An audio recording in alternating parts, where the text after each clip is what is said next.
আমি চিন্তা করেছিলাম যে নিজেই যেহেতু একটা মানুষ অনেক বড় হয়ে যায়, তার সামনে অন্য কিছু বিশেষণ লাগে না। আমি বলতে চাচ্ছিলাম যেরকম টম ক্রুজ, তারা কি অন্য কিছু নাম দেওয়া দরকার আছে? শাহরুখ খান, সালমান খান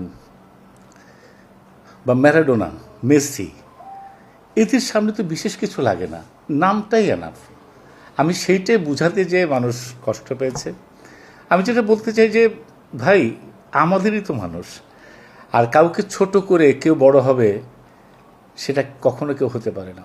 আমি কাউকে ছোট করতে চাইও না, পাগল নাকি? আমি নিজে মানুষটা ছোট, অন্য মানুষকে কি ছোট করব?